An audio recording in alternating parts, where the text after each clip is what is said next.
የ2018 ዓመተ ምህረት ሪሚዲያል ውጤት መቼ ነው የሚለቀቀው? ለምንድን ነው እስካሁን የዘገየው? ያላችሁ በተደጋጋሚ በዩቲዩብም በቴሌግራም ቻናላችንም ስጠይቁ ለቆያችሁ የ2018 ዓመተ ምህረት ሪሚዲያል ፕሮግራም ተማሪዎች እንግዲህ ዛሬ የሪሚዲያል ውጤት መቼ ሊለቀቅ እንደሚችል ለምን እንደዘገየ ኢንዲቴል ኢንፎርሜሽኖችን ሼር አደርጋችኋለሁ። እስከ መጨረሻው ድረስ አብራችሁን ቆዩ። በጣም ቆይቷል። ፈተናችሁን ከጨርሳችሁ በጣም ቆይቷል። ከ2017 ዓመተ ምህረት ሪሚዲያል ፕሮግራም ውጤት ከተለቀቀበት ቀንም በጣም ዘግይቷል።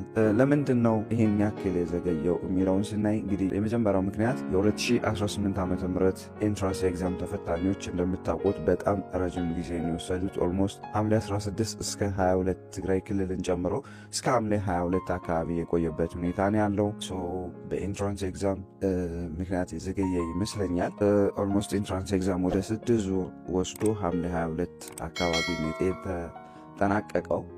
በዛ ምክንያት ይህን ያክል ጊዜ ዘግይቷል ብዬ አስባለሁ። እንግዲህ የ2018 ዓመተ ምህረት የሪሚዲያል ውጤት መቼ ይለቀቃል የሚለውን ስናይ ውጤቱ እንግዲህ በጥቂት ቀናት ውስጥ ይፋ እንደሚደረግ ይጠበቃል። ምክንያቱም የኢንትራንስ ኤግዛም ውጤት ኦልሞስት ነገ እና ከነገ ወዲያ ማየት እንደሚቻል ትምህርት ሚኒስቴር ትናንት በሰጠው ጋዜጣዊ መግለጫ አሳውቋል።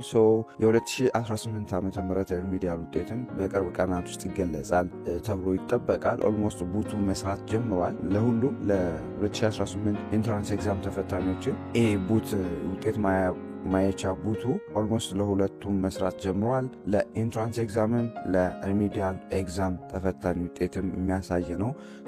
ቡቱ መስራት ስለጀመረ ኦልሞስት ከኢንትራንስ ኤግዛም ተፈታኞች ጋር በቅርቡ ማየት ታያላችሁ ብዬ ጠብቃለሁ። በመሆኑም የ2018 ዓመተ ምህረት ተማሪዎች፣ ወላጆችና የትምህርት ማህበረሰብ አባላት ውጤቱ በይፋ ተዘጋጅቶ እስኪለቀቅ ድረስ በትዕግስትና በጥንቃቄ እንድትጠባበቁ እናሳስባለን። ውጤቱን እንደተለቀቀ ፈጣንና ትክክለኛውን መረጃ ወደ እናንተ የምናደርስ ይሆናል። ትክክለኛና ወቅታዊውን የትምህርት መረጃ ለማግኘት ይህንን ዩቲዩብ ቻናል ሰብስክራይብ በማድረግ ይከታተሉ። መረጃው ለሌሎች ተማሪዎች እንዲደርስ ቪዲዮውን ላይክ ሼር አድርጉ።